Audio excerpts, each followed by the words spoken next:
sehat. Iya. Sehat. Mm. Terakhir kali kita ketemu itu waktu lagi influencer gathering di Di Bali ya. Bali, yes, betul. Iya, kemudian beberapa bulan kemudian banyak sekali kondisi makroekonomi global yang berubah-berubah, yang mempengaruhi indeks harga saham gabungan kita juga, dan bagaimana akhirnya otoritas dan lembaga mengambil keputusan ya, termasuk menaikkan suku bunga acuan kita 50 basis poin lagi, Bro Michael. Nah, kita akan bahas ke arah sana lebih banyak ya, tapi kita mulai dulu kayaknya lebih baik dari makroekonominya gitu ya Bro Michael ya. Kalau kita lihat makroekonomi dan secara global kan ini memang era suku bunga tinggi dan juga eh, apa ya kita bilang inflasinya juga tinggi gitu. Dan ini katanya kan dikatakan akan berlanjut sampai ke tahun depan yang menyebabkan nanti akan terjadi resesi. Nah, tapi kalau kita melihat cuma dengan sudut pandang seperti itu kan ini artinya suram banget nih ya kayaknya Hmm. ekonomi global gitu. Nah, pendapatnya Bro Michael sendiri gimana? Maksudnya eh, masa nggak ada langkah intervensi atau masa itu akan dibiarkan terjadi gitu? Nah, mungkin pertama yang perlu digarisbawahi adalah eh, resesi itu adalah suatu Hmm, kondisi teoritis di mana dalam 2 kuartal berturut-turut suatu negara mengalami pertumbuhan GDP yang negatif. Yang which negatif is ya, betul. almost in 2020 di era COVID, boleh dikatakan maybe hampir semua negara itu mengalami resesi karena pertumbuhan GDP Hmm, yang negatif secara 2 kuartal. Nah, ketika depan alias tahun kemarinnya hmm, 2021, ketika semua ekonomi sudah pulih, nah ternyata pulihnya ini membuat suatu masalah. Masalahnya apa?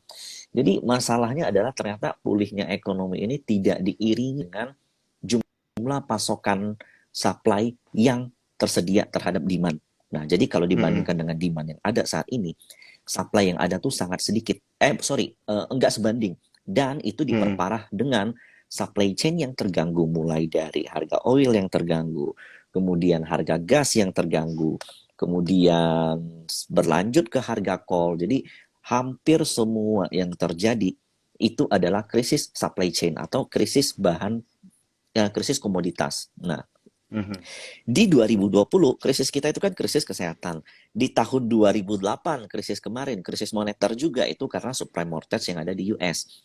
Di tahun hmm, 97 itu juga sama, kurang lebih ada krisis moneter. Jadi kalau dibilang 3 krisis sebelumnya, yaitu 97 dan 2008, itu adalah krisis moneter, krisis keuangan. Berbeda dengan seandainya terjadi krisis di tahun 2023, resesi.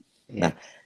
itu terjadi karena ada perang. Jadi ini kalau kita flashback lagi ke belakang, ini resesi yang di tahun berapa itu saya lupa, tapi pokoknya saya belum lahir Hmm, lah itu intinya. hmm, Nah, itu krisis yang terjadi karena langkanya komoditas dan itu hmm, membuat semua barang harganya naik, inflasi. hmm, Nah, itu yang hmm, membuat kenapa pemerintah di seluruh dunia itu berlomba-lomba menaikkan suku bunga dengan tujuan agar masyarakat-masyarakat di sana gemar menabung gitu. Bahkan di iya. US jumlah non-farm payroll atau NFP yang ada itu pengen ditekan. Jadi eh, pemerintah itu sekarang kalau bisa tuh pengen pengangguran lebih banyak aja gitu. Daripada banyak yang Hmm, kerja, lebih baik banyak pengangguran. Yang penting angka inflasi turun dulu karena itu berbahaya sekali.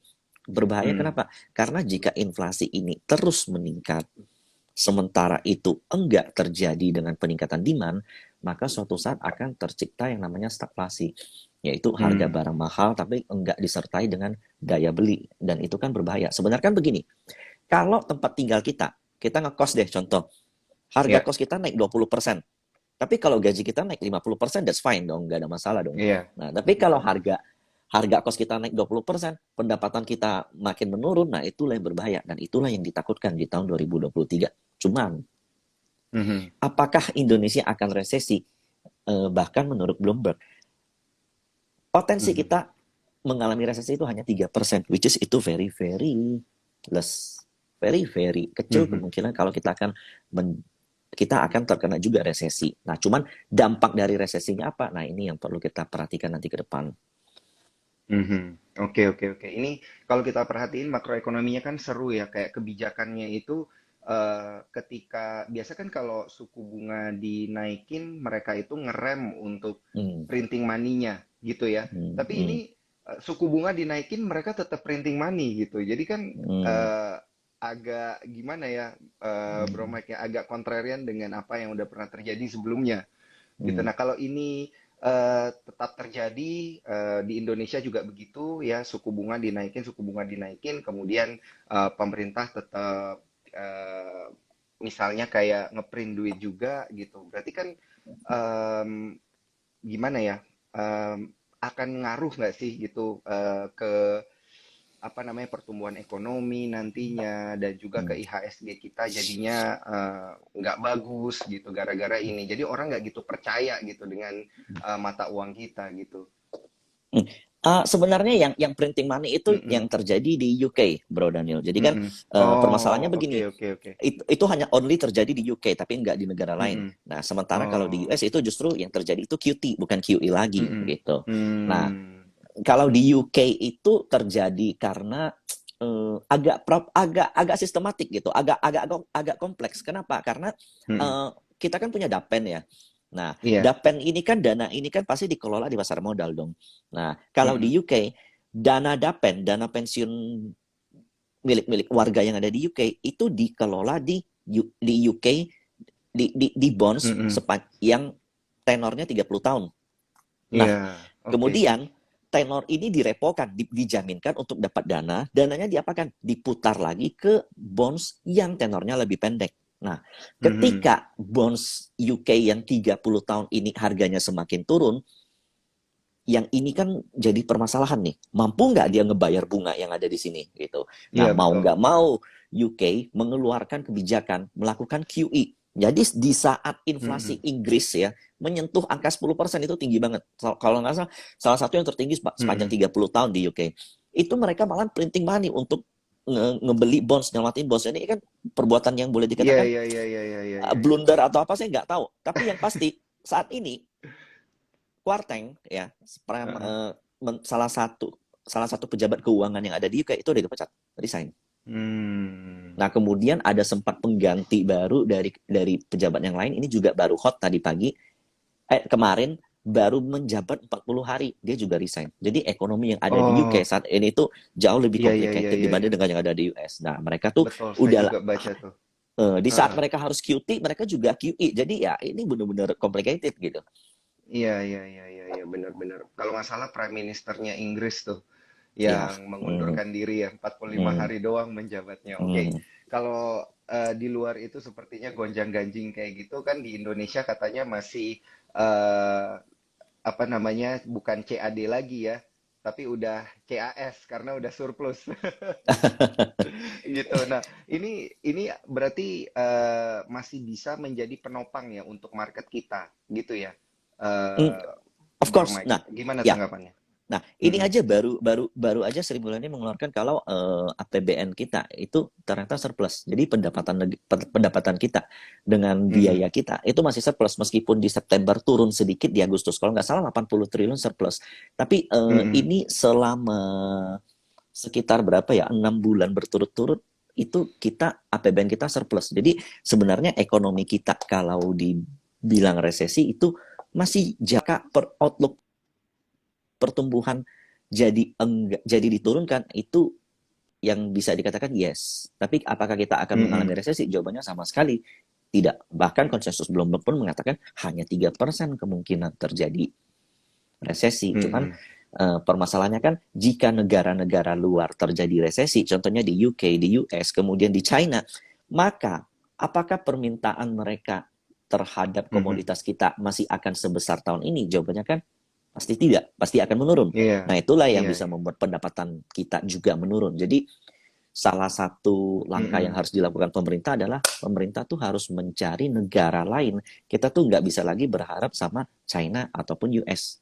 Karena di China dan mm. US di tahun depan ketika ekonomi mereka mulai turun, nah nilai ekspor kita juga pasti akan menurun. Nah jadi pemerintah tuh harus mencari alternatif negara lain untuk melakukan ekspor. Dan juga kenaikan suku bunga Mm-mm. 0,5 kemarin tadi Bro Daniel ada bahas, itu memang agak Iya, ekstrim. Tapi iya. itu memang harus dilakukan. Nah, hari ini ya, IHSG itu inflow 1 triliun foreign. Dan menurut Betul, saya betul, betul. foreign itu justru merespon kenaikan suku bunga ini positif. Ya, artinya secara moneter kita bakal makin sehat. Dan itu mencegah rupiah untuk turun lebih dalam. Dan ini perlu dicatat ya, di antara banyak negara emerging market yang ada, Indonesia tuh masuk 5 besar yang Mhm. currency-nya itu paling kuat terhadap dolar. Meskipun di XY saat ini itu Ah, menuju titik tertinggi. iya, Indonesia iya, tuh iya, 5 iya. negara terkuat. Iya, betul, betul, betul. Iya sih, bener sih ini bro. Di XY itu sekarang udah 113 dan ini sepertinya udah ngalahin level di XY waktu lagi pandemi ya. Waktu pandemi Hmm, 103, sekarang itu 113 dan artinya ini kan menunjukkan harusnya kondisi ekonomi di global sana emang jauh lebih hmm, gonjang-ganjing daripada ketika pandemi hmm, kemarin ya, kurang lebih seperti hmm, itu. Nah, tapi kalau kita kembali lagi ngelihat ke dalam negeri kita, inflasi kita ini kan katanya bisa sampai akhir tahun diramalkan bisa sampai nah, 6,3 Juni. persen, gitu. Nah, terus Bank Indonesia naikin lagi 50 basis point gitu. Nah, saya pengen minta tanggapannya Bro Michael. Ini udah sesuai ekspektasi belum sih? Atau ya harusnya naik 25 aja kok naik 50 lagi gitu. Gimana nih, Bro? Kalau seandainya Bank Indonesia enggak menaikkan suku bunga, itu justru mimpi buruk buat ekonomi kita. Alasannya kenapa? Mm-mm, Gini, mm-mm. kita tahu kalau Indonesia itu menaikkan harga Pertalite menjadi 10.000. Nah, Iya, rumus pemerintah itu setiap naik 10%, setiap naik, ya setiap naik 10%, 10% dari harga bensin, mm-mm. itu bisa meningkatkan inflasi sebesar 0,5%, itu rumus pemerintah. Nah, so Iya, kemarin hampir-hampir kejadian. Inflasi kalau nggak salah di angka berapa? 5,9 ya kalau nggak salah. iya. 5,95 Heeh. kalau nggak salah. Mm-mm, Dan ini mm-mm, proyeksinya tuh masih akan di atas angka 6.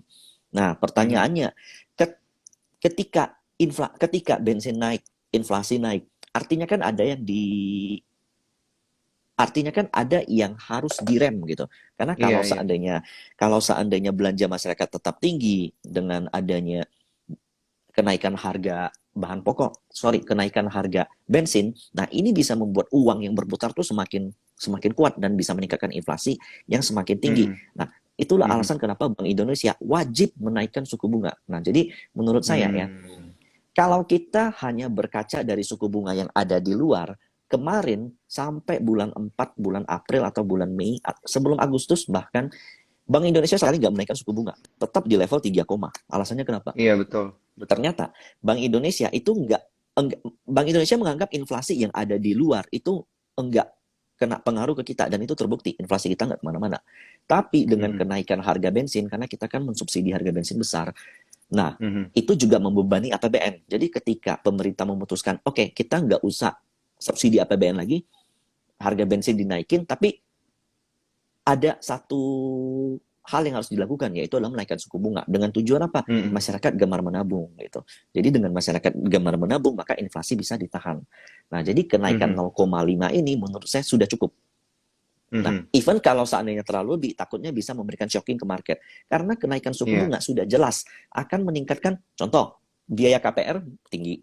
Orang mau Mhm. minjem duit, pengusaha mau minjem duit ke bank itu pasti mikir-mikir jadinya. Jadi kenaikan Iya, suku bunga iya itu selalu betul. berbanding balik dengan ekonomi. Heeh. Setiap suku Iya, bunga iya, naik, iya. ekonomi bakal terhambat. Nah, Keren. Sri Iya, Mulyani, benar-benar. Sri Mhm, Mulyani dan Gubernur Peri itu mengeluarkan dua statement yang menurut saya sama. Mereka mengatakan seperti mhm, ini.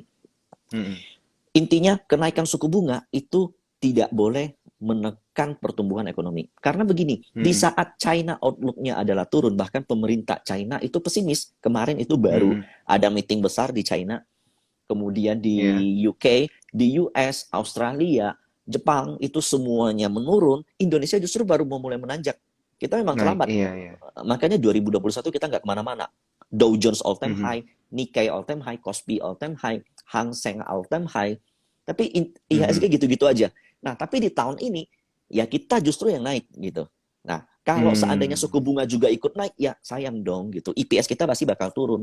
Nah, so itu Iya. alasan kenapa pemerintah menaikkan suku bunga itu dengan hati-hati banget, enggak seagresif yang ada di luar. Tapi itu memang wajib karena kalau enggak selisih gap suku bunga luar dengan kita itu bakal semakin tipis. Nah, kalau Oh. seandainya Iya. Kalau seandainya saya nabung dolar, nabung Mm-mm. uang, nabung di Bank Amerika bunganya 4%, let's say, dengan nabung di Indonesia bunga 4%, saya pasti pilih nabung di Amerika dong daripada di Iya, iya. Indonesia. Nah, itu bisa Iya, membuat iya, capital iya, iya. outflow, dan itu terlihat ya sampai hari ini bonds kita Mhm. itu berdarah-darah. Jadi trader-trader Hmm. bonds yang ada di Indonesia ini pasti tahu lah. Bonds kita itu Mm-mm. yield-nya turun terus. Foreign buang terus, kepemilikan foreign terhadap bonds kita tuh boleh dikatakan mengecil. Mm-mm. Jadi Mm-mm. hampir Mm-mm. setiap hari bonds kita dibuang, bonds kita dibuang, bonds kita dibuang. Tapi itu kebalikan dengan saham. Di Iya. saham per saat ini kalau nggak salah inflow itu ada kurang lebih 80-an triliun kalau nggak salah ya. Jadi Heeh. Heeh. ya itu justru kebalikan. Ini menurut saya fenomena yang jarang terjadi. Benar-benar Betul. jarang terjadi. Jadi kalau Betul. seandainya bonds kita inflow, most likely saham juga inflow. Nah, Mm-mm. sementara kalau bonds outflow, most likely saham juga outflow. Tapi tahun ini tuh kebalikan. Bonds dibuangin terus, saham inflow terus. Alasannya kenapa? Kalau menurut saya, Hmm. ini terjadi karena komoditas yang naik itu meningkatkan EPS yang ada di IHSG. Itu satu. Yang kedua, Oke. ada geopolitik yang terjadi antara China dan Taiwan ya, atau Mm-mm. Hong Kong. Kemarin di meeting di China, Presiden Xi Jinping Mhm. menekankan beberapa poin. Salah satu poin yang paling utama adalah dia mau mempertahankan kedaulatan China yang ada di Taiwan. Dan ini Mm-mm. bukan iklim yang bagus untuk investasi. Nah, Mhm. kemarin kita juga tahu Nancy Pelosi itu kayak memberikan fear gitu, atau memberikan angin, melempar bola panas gitu Mm-mm. kepada pemerintah China. Dia mengatakan kalau mereka bakal siap mendukung Taiwan untuk menjadi negara yang independen. Nah, Mhm. itu membuat outflow yang terjadi di mereka. Karena bagaimanapun perang itu nggak akan bagus untuk ekonomi. Investor paling benci Mm-mm. sama yang namanya perang.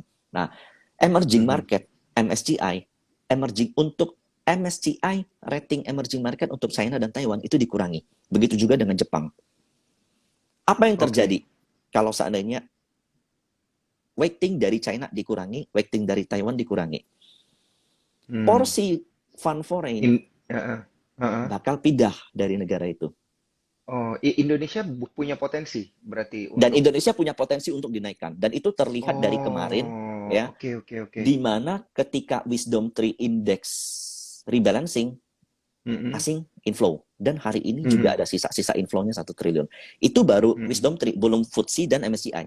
Nah, jadi Hmm. jadi sampai akhir tahun saya masih memandang optimis untuk IHSG. Minimal kita bisa dapat Oh, inflow oke. dari dana MSCI. Nah, sedikit retorik. Mungkin ada yang bilang kayak Indonesia nggak punya apa-apa, cuma dapat inflow dari foreign dari MSCI. Ya, maybe itu benar, tapi kita juga mesti lihat kalau harga komoditas itu juga meningkatkan kita punya EPS. Nah, boleh dilihat laporan keuangan dari perusahaan-perusahaan energi itu semuanya naik. Nah, Mhm. jadi menurut saya itu alasan kenapa foreign inflow ke Indonesia. Karena mereka nggak bisa masuk China. Di China tuh outlook lagi dikurangin. Zero COVID Mhm. policy. Terus masalah properti mereka masih tinggi. Nah, belum lagi Mhm. ditambah dengan ada potensi perang geopolitik antara China dan Taiwan. Nah, itu membuat Mhm. asing tuh males. Ngapain mereka invest ke sana di saat mereka masih perang-perangan gitu. Ya udah saya cabut. Nah, yang mendekati dengan China itu kan biasanya India atau enggak Nifty atau enggak IHSG. Iya. Nah, so kita bisa lihat Nifty itu fine-fine aja bursanya dan IHSG itu fine-fine aja gitu. Oke, oke, oke. Nah, kemudian mungkin sedikit ngelihat ke pasar IPO ya, Bro Mike. Ini pertanyaan saya satu aja nih untuk pasar IPO di akhir tahun. Bro Mike itu ngelihatnya gimana sih? Ini kan ekonomi lagi gonjang-ganjing, tapi kita tetap harus punya gimana ya, punya target kan. Indonesia kan tetap punya target gitu ya Hmm. dari Bursa Efek Indonesia untuk meng-IPO-kan beberapa emiten hingga akhir tahun nanti. Nah, dan di era suku bunga tinggi, sebenarnya emiten-emiten yang IPO ini jadi lebih menarik nggak sih untuk diperhatikan nih, Bro Mike? Karena Nah, kan saya lihat ini pipeline-nya ke belakang ini banyak nih, dan memang targetnya Bursa Efek udah kesampaian gitu kan untuk 2022. Nah, menurut Bro Mike gimana nih pasar emiten yang akan IPO nanti? Nah, kalau untuk momen-momen sekarang, perusahaan Hmm. IPO kalau seandainya itu adalah perusahaan yang mendukung kebijakan Hmm. atau mendukung atau didukung oleh kebijakan yang ada di makro, maka itu akan mendapatkan apresiasi yang baik menurut saya. Contohnya kemarin tuh Oke. baru satu ada IPO dari satu emiten Arco ya. Jadi itu termasuk Iya. salah satu emiten yang bergerak di bidang energi baru terbarukan dan kita lihat itu Hmm. apresiasi sekali sama masyarakat. Tapi untuk Mhm. IPO perusahaan teknologi, I think untuk saat ini itu masih agak sedikit beresiko. Nah, itu perlu ditelaah lebih dalam Hmm. lagi karena kalau kita di era suku bunga yang tinggi seperti ini, IPO perusahaan teknologi itu bakal menjadi salah satu pressure yang cukup kuat untuk mereka. Oke, oke, oke. Iya, karena memang kalau suku bunga lagi tinggi itu kayak angin angin jahat ya buat Hmm. emiten-emiten yang berhubungan dengan tech. Bahkan kan kalau Cuan Troopers juga ngelihat dari kemarin bukan cuma tech tapi bank-bank digital pun juga kena ini ya, Hmm.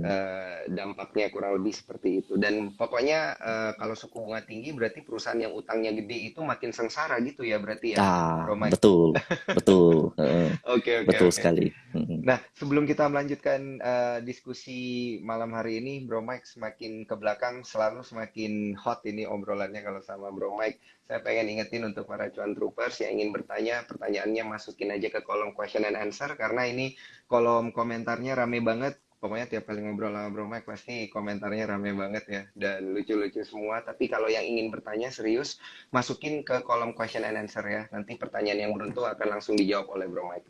Dan jangan lupa juga untuk screenshot Instagram live kita pada malam hari ini seperti biasa untuk mendapatkan buku Merdeka Finansial dengan Investasi Saham karangan Beranda Sejaya CEO Sukor Sekuritas. Jangan lupa tag ke Instagramnya Bro Michael, Instagram Sukor Sekuritas, ke saya juga boleh.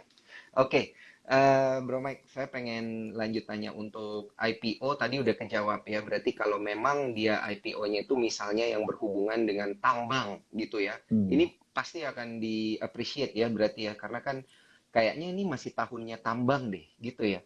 Ya, tahunnya energi, bukan bukan tambang, tapi Oh ya, energi, energi ya.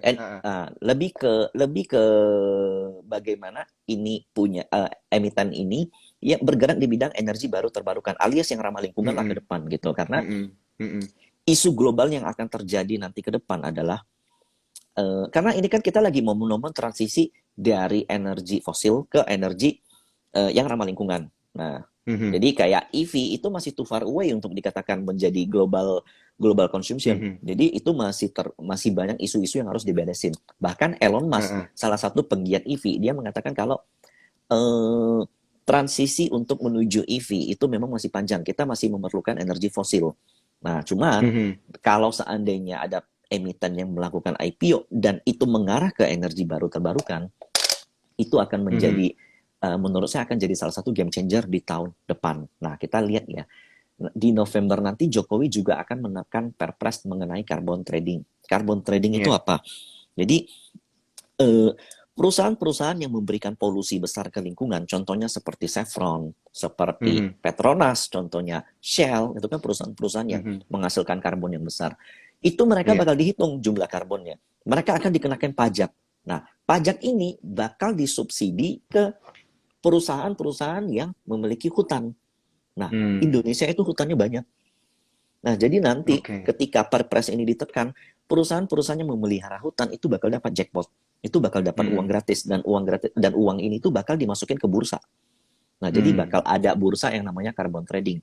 Dan eh, saat ini tuh banyak sekali company-company, perusahaan-perusahaan yang memberi polusi besar ke lingkungan. Contohnya, tapi nggak usah disebut lah, itu kalian tahu sendiri lah. mhm, Hampir semua perusahaan tambang itu pasti polusinya besar.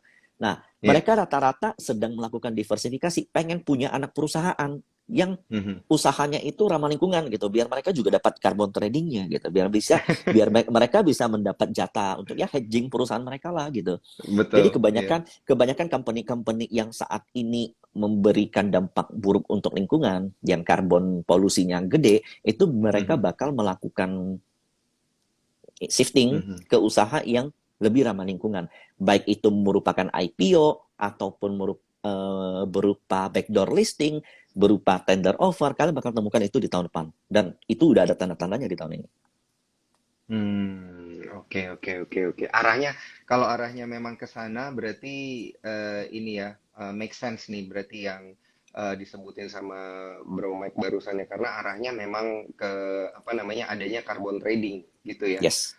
Nah, oke, Bro Mike, kalau kita lihat nih dengan suku bunga yang juga dinaikkan, gitu. Nah, ini apakah akan mengubah arah pergerakan IHSG kita, gitu? Suku bunga naik, IHSG kita juga akan lanjut naik. Karena kan biasanya kalau suku bunga naik itu orang malah nyarinya instrumen yang lebih aman, gitu kan?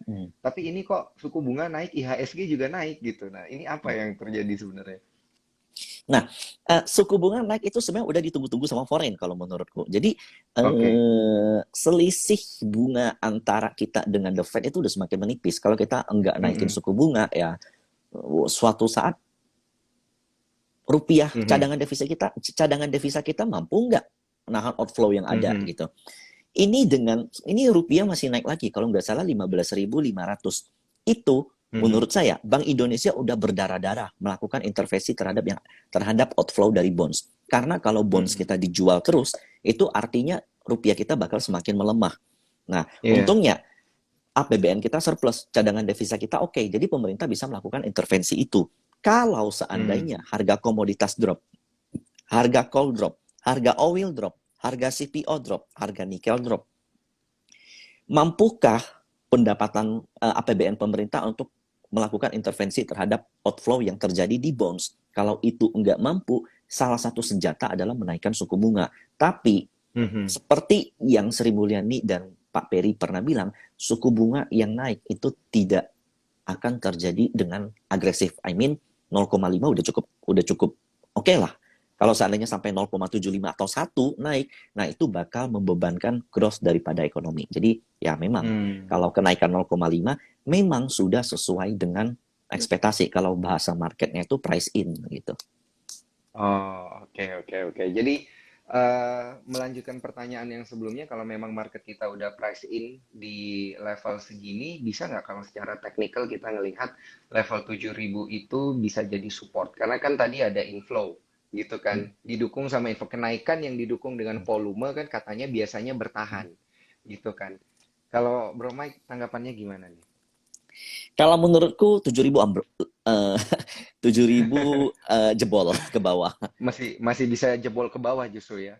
Yes, karena posisi IHSG saat ini tuh ada pattern bearish namanya head and shoulders. Mhm. Targetnya Mhm. udah kesampaian dan saat itu rebound ke neckline. Nah, di neckline head Hmm. and shoulders ini untuk ngejebol ke atas itu dia perlu pola akumulasi yang yang lebih baik gitu. Karena V-shape itu Iya. nggak pernah jadi pola rebound yang kuat. Saat ini reboundnya IHSG kan V, Oh, bentuknya V-shape. Nah, dia iya, perlu iya. konsolidasi yang lebih baik. Nah, apalagi juga tadi kan IHSG closingannya dibanting ya di Mhm. 7.017. Nah, so Iya, saya betul. menilai Senin IHSG bakal merah. Itu in my view ya. Hmm. Dan itu bakal Mhm. breakdown di bawah 7.000 atau ya mendekati 7.000 lah. Dan itu bukan pergerakan yang buruk. Menurut saya justru itu pergerakan yang baik. Hmm. Oke, oke, oke. Maksudnya pergerakan yang baik itu ada koreksi nanti itu sebenarnya bisa dinilai sebagai pergerakan yang baik gitu maksudnya, Romai? Ya, ya karena Mhm. kenaikan yang terlalu tajam itu bisa membuat koreksi yang terlalu dalam juga. Jadi area Oh, oke. area kenaikan yang baik itu harus terjadi dengan pola akumulasi atau yang dikatakan dengan pola sideways. Nah, saat ini IHSG itu Mhm. nggak ada sideways-nya. Turun habis itu Iya, langsung naik iya, iya. kenceng. Nah, ini saat-saatnya IHSG Oh. harus sideways. Jadi menurut saya koreksi ke depan IHSG itu bukan koreksi yang terjadi pada bearish pattern, hanya sekedar koreksi yang Heeh. terjadi karena indeksnya mentok-mentok di resist. Oh, oke, oke, oke, oke, oke. Ini satu pesan yang kuat juga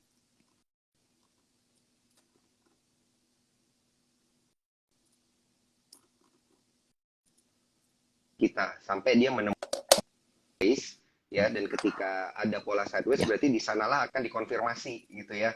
Apakah memang dia akan ketahan di sana Hmm. atau mungkin bisa ada reversal bisa naik lagi atau mungkin bisa terkoreksi gitu. Oke.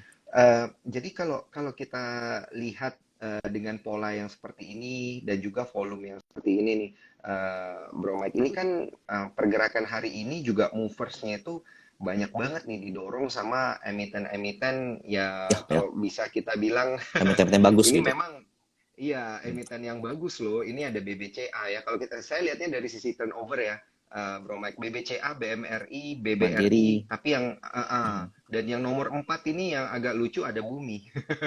Kita mulai dari yang tiga teratas dulu deh, yang BCA, BMRI sama BBRI. Ini kan apakah akan bertahan kenaikan ini atau nanti ini justru juga akan terkoreksi juga ini bank-bank besar kita? Oke. Ah, di hari Senin ya. Di hari Senin Iya. view saya adalah akan jauh lebih baik tuh kalau di hari Senin view saya top gainer hari ini Bank Mandiri, Bank BCA. Tadi satu lagi apa ya? BRI, BRI. BRI itu adalah Iya. koreksi. Itu view Hmm. saya adalah koreksi dan karena pergerakan mereka tuh almost semuanya tuh sentuh resist, almost semuanya sudah overbought. Jadi akan jauh lebih baik kalau mereka koreksi. Nah, jadi di Senin Oke. nanti itu adalah area-area koreksi. Jadi untuk yang trading strategi terbaik itu sell on strength. Tapi untuk investor ya kalau seandainya koreksi you must know what to do gitu. Ini tuh bukan koreksi yang terjadi karena bearish, karena resesi atau apa enggak. Hmm. Oke, oke, oke, oke.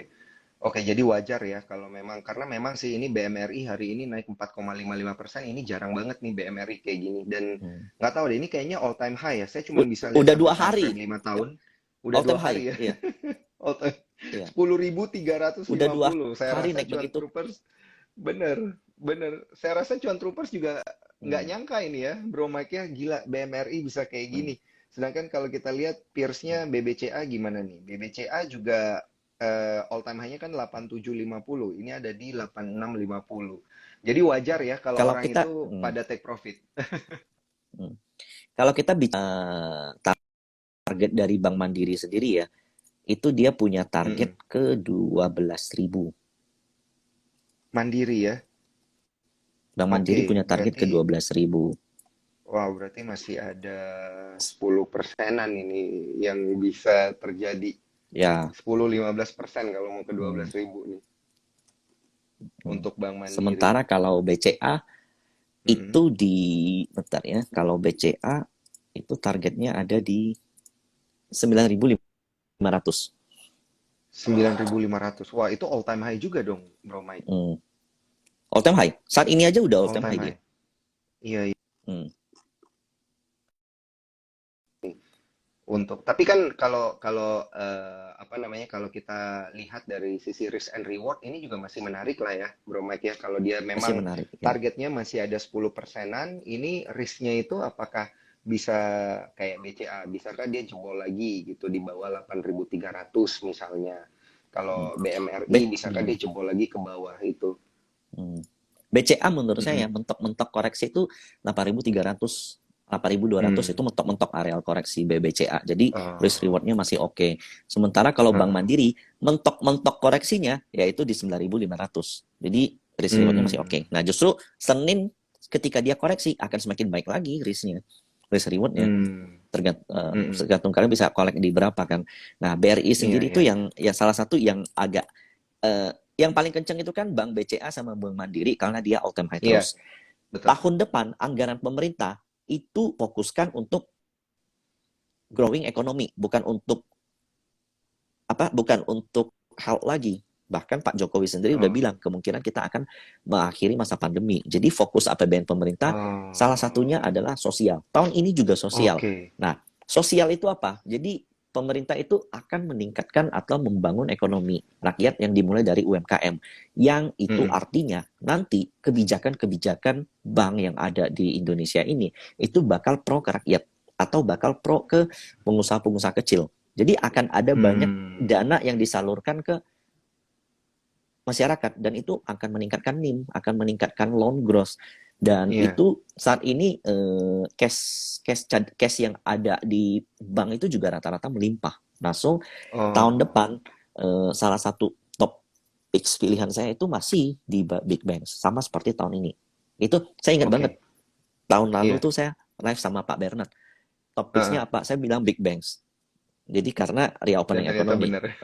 Ya, dan PAN apa? Benar dong. Heeh. Masih menurut saya masih Heeh. big banks. Nah, tahun depan apa? Masih big banks, tapi sedikit sedikit agak agak ada sedikit perubahan nanti di Q2 atau Q3, Q2 akhir atau Q3 awal, karena di Q2 akhir, Q3 awal, ada kemungkinan kalau the Fed itu sudah naikkan suku bunga. Let's say di angka 4, atau 4, target dari Federal Reserve dengan inflasi di bawah itu. Jadi inflasi maybe, jadi gini, ada satu historical unik, Bro Daniel.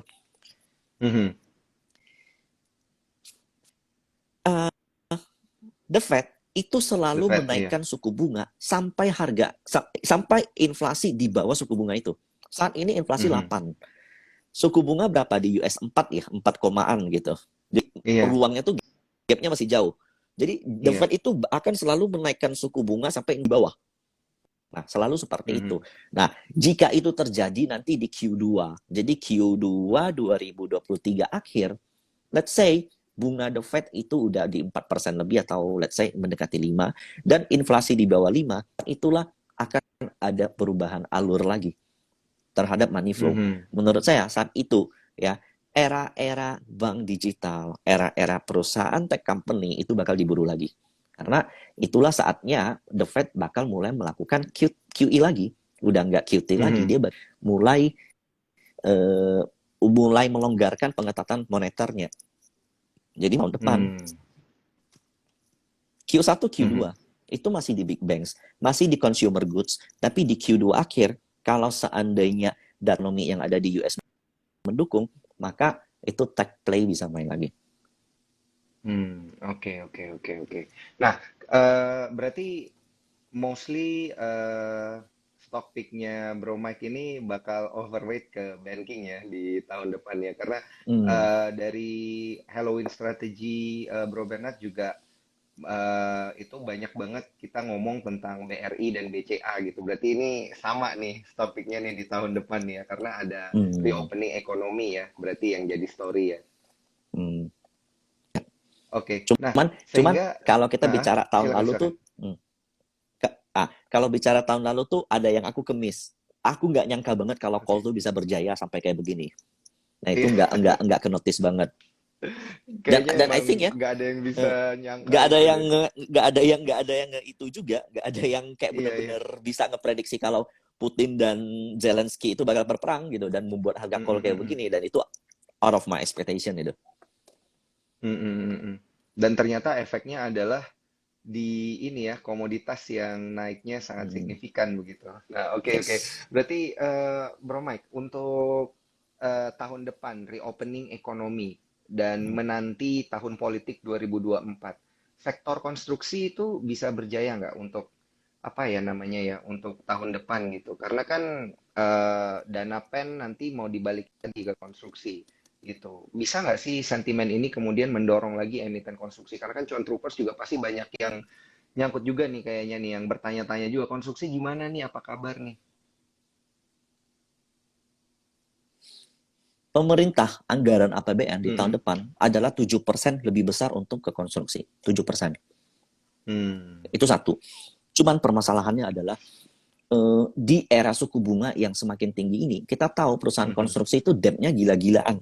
Bank-bank gede kita itu bahkan banyak bank yang menolak pinjaman dari perusahaan-perusahaan konstruksi karena return rate untuk investasi di konstruksi itu terlalu besar gitu. Dulu SWF kita gagal, fail, sampai sekarang nggak ada kabar. Dan perusahaan-perusahaan BUMN kita konstruksi kayak Waskita, Adi itu mau melakukan nilainya cukup besar. Ada nggak yang mau beli? Gitu. Nah, itu yang menjadi perhatian saya.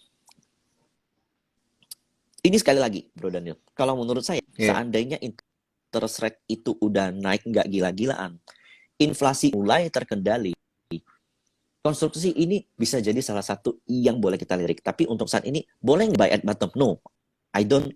Saya masih nggak tahu bottomnya.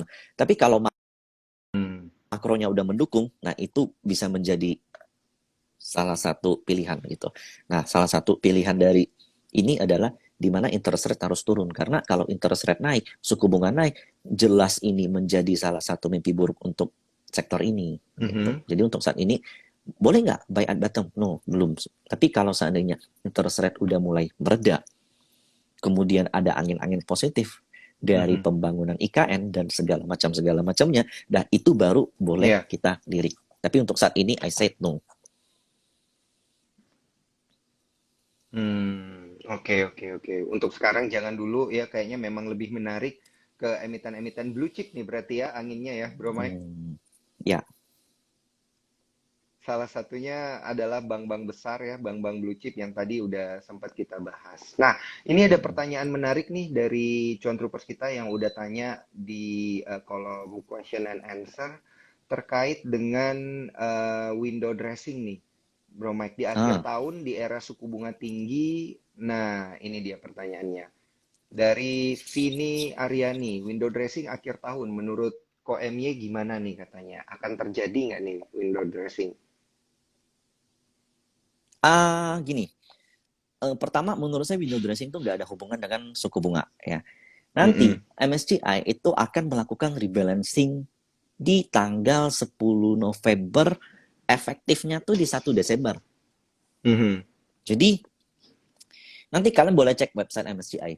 Di 10 November itu bakal announce kalau dia akan melakukan weighting ulang, rebalancing istilahnya.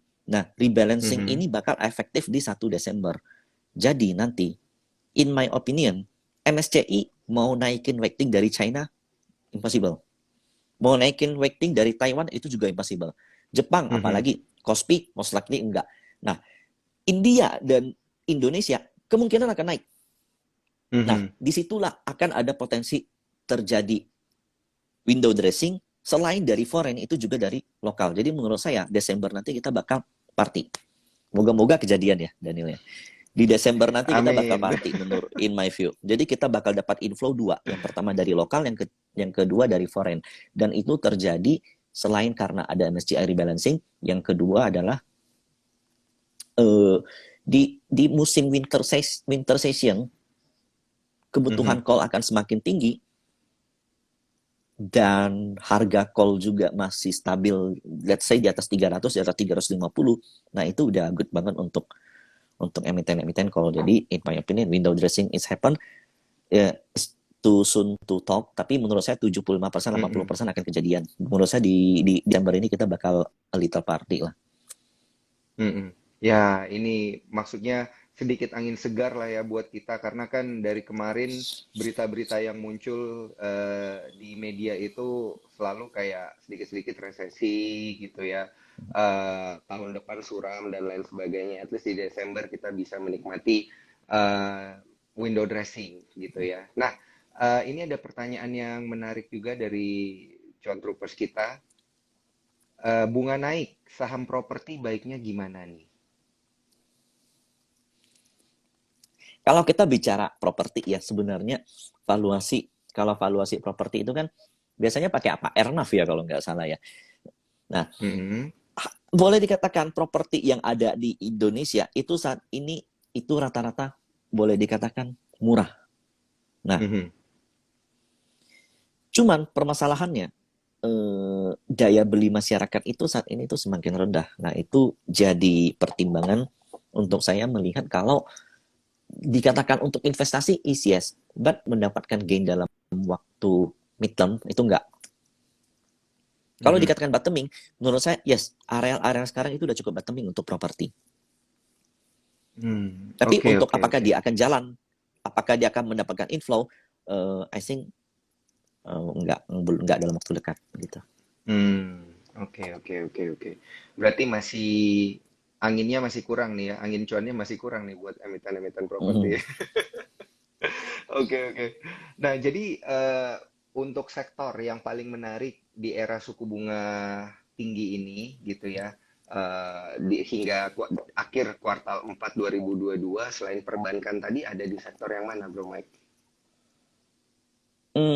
Sebenarnya kalau dikatakan kenaikan suku bunga itu eh, boleh dikatakan hampir bad untuk semua emiten, itu satu. Cuman Mm-mm. dengan kenaikan suku bunga ya itu ada beberapa emiten yang kalau kita lihat ke dalam itu Mhm. masih masih lebih baik dibanding dengan masih masih bisa unggul dibanding. Jadi kalau ditanya sektor apa nggak, terus terang kalau jawabannya aku jawab mungkin hampir nggak ada gitu. Karena kenaikan suku bunga jelas akan memukul ekonomi. Mm-mm. Itu satu. Nah, terus yang kedua, Mhm. menurut saya kenaikan suku bunga itu akan bagus untuk emiten-emiten yang satu hutangnya rendah. Jadi kalau emiten ini Mhm. hutangnya rendah, cash risk, dia cash risk ya dia bakal unggul dibanding dengan pesaing-pesaingnya gitu. Mhm. Nah, contohnya Oke, kalau oke, bank oke. ya, kalau bank seandainya dia punya kasa tinggi, jadi kasa itu kan dana rendah. Kita kalau nabung di Mhm. bank, contohnya saya punya tabungan 100 juta di bank. Bank itu ngasih Mhm. bunga ke saya 1 tahun cuma 1% gitu. Jadi kan Mhm. cost of fund daripada bank itu rendah. Dia cuma perlu bayar saya 1%. Sementara dia kalau minjemin dana ke pengusaha, bunganya makin tinggi karena suku bunga naik. Nah, NIM dia tuh makin tinggi. Justru kenaikan suku bunga akan menguntungkan bank yang memiliki kasa rendah atau cost of fund rendah. Salah Oh, satunya itu oke. salah satunya itu adalah Bank Mandiri dan Bank BCA. Mereka punya kasa itu tinggi, rendah, tinggi. Kasa mereka tinggi, cost of fund mereka rendah, NIM mereka menjadi lebih panjang. Nah, kita bisa lihat harganya yang Oh, begitu all time high. iya, iya, iya, iya, iya. Ini ternyata ya yang terjadi di balik dua emiten BCA dan BRI hari ini bisa all time high dua hari Hmm. berturut-turut ya, udah 2 hari ini kan. BCA dan Mandiri. Iya, BCA dan Mandiri. Oke, Hmm. jadi apa kabar jadinya dengan emiten-emiten energi, Bro Mike? Karena dari kemarin kan kayaknya udah naik tinggi gitu Hmm. ya. Hmm. Ini Hmm. masih bisa nggak sih melanjutkan rally atau memang level-level ini itu adalah ya level-level yang dikatakan udah cukup tinggi gitu. Jadi orang berusaha mencari way out-nya gitu. Saya pengen exit dan lain sebagainya. Sampai akhir tahun is yes, still okay menurut saya energi kita. Karena no Oh, other choice oke. gitu. Mm-mm. Selain itu, volatilitas harga komoditas saat ini masih memungkinkan untuk foreign entry di saham komoditi. Gitu. Mhm. Jadi, belum lagi dengan kenaikan dolar saat ini, tentunya akan menguntungkan perusahaan-perusahaan coal yang basisnya ekspor. Pendapatannya rata-rata ekspor. Mhm. Karena pendapatan mereka dalam dolar itu satu. Yang kedua, Mhm. adanya winter session, musim dingin yang ada nanti di Desember, itu permintaan coal akan semakin tinggi. Jadi menurut saya energi you can hold until the end of the year. Cuman tahun-tahun depan, Oke. 2-3 tahun lagi, call-nya udah harus mulai-mulai di shifting. Shiftingnya ke salah satunya nikel. Nikel, Mhm. call Sukor itu kan suka banget sama nikel. Iya, banget. Sampai ada buku khusus untuk Ada nikel itu. bukunya. Iya, Hmm.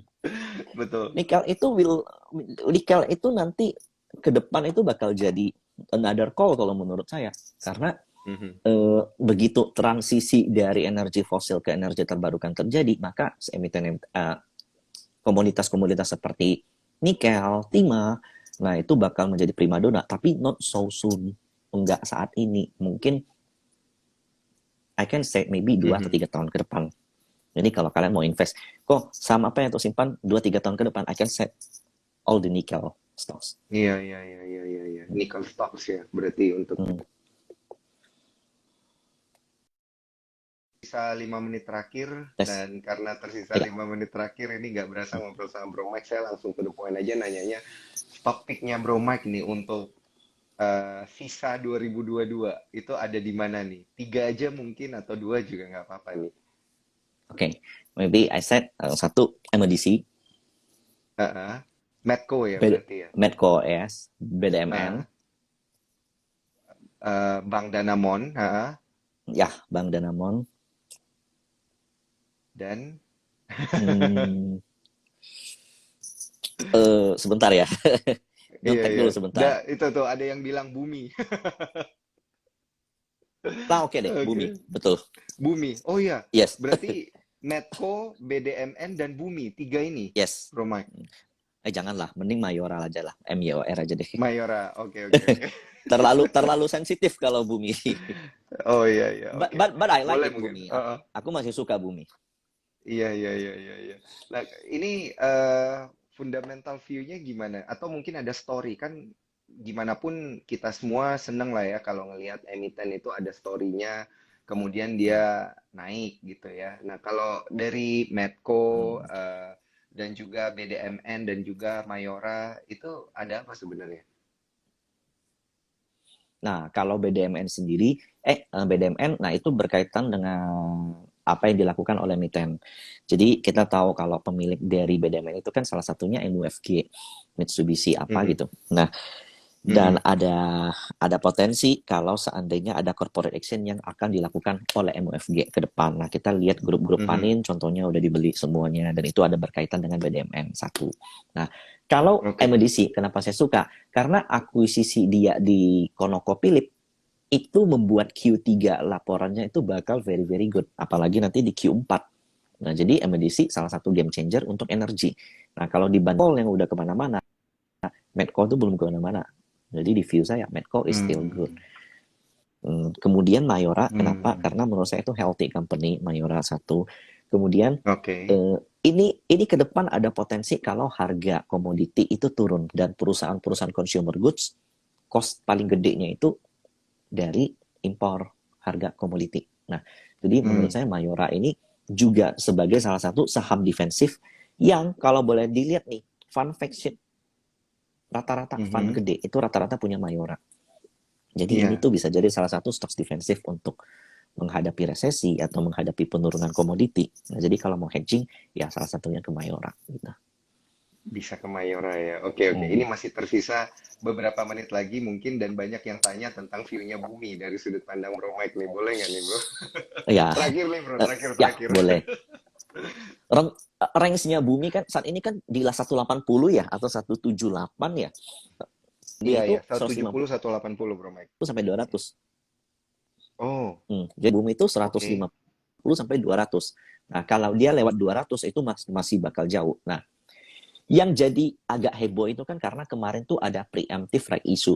Nah, preemptive Iya. right issue orang orang berpikir akan terdelusi harganya. Padahal preemptive right issue itu Mhm. mendekati dengan salah satu corporate action yang biasa dilakukan namanya private placement.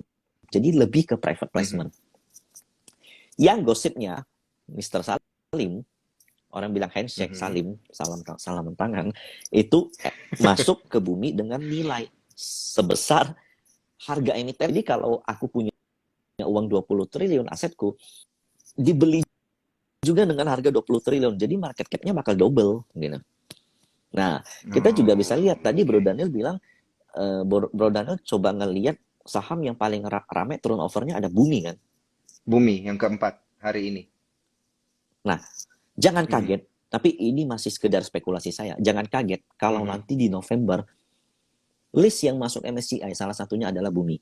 Nah, kalau itu terjadi, Oh, maka akan ada buyer baru lagi nih. Bukan cuma Salim nih, tapi foreign yang masuk. Nah, itu yang bisa menjadi oke. satu spekulasi untuk di Bumi. Oke, oke, oke, oke, oke. Wah, itu turnaround story banget sih kalau Bumi masuk ke MSCI, Bro Mike. Sampai hari Hmm. itu terjadi ini, we will see ya. We will You will wait see for nanti that Desember. moment. Iya, Mungkin iya, kita iya. boleh Kalau boleh itu live bareng lagi nanti Desember. live bareng lagi, iya ya, Desember ya, live Iya. bareng lagi. Hmm. Buat ngelihat bagaimana perkembangannya ini menarik banget Bro Mike. Dan ini jadi salah satu apa ya pesan yang paling nendang nih di akhir Instagram live kita pada malam hari ini. Thank you banget Bro Mike. 1 jam bener-bener gak berasa ngobrol sama Bro Mike. Thank you banget waktunya Thank you, dan Bro juga Dani. sharing-sharing insight-nya. Sampai ketemu lagi di Instagram live yang selanjutnya ya Bro Mike ya. Dan juga Yap, saya thank ucapkan you. terima kasih untuk para cuan troopers yang sudah menyaksikan. Jangan lupa untuk nonton ulang lagi karena ini akan di save. Karena tadi mungkin ada yang bilang agak patah-patah atau suaranya nggak jelas. Ini nanti akan kita save. Jadi cuan troopers bisa ngelihat via Instagram @sukorsekuritas. Kalau gitu saya ucapin sekali lagi terima kasih Bro Mike. Thank you, Bro Daniel. Dan saya Daniel Guna pamit undur diri. Sampai jumpa di Instagram live selanjutnya. Bye-bye.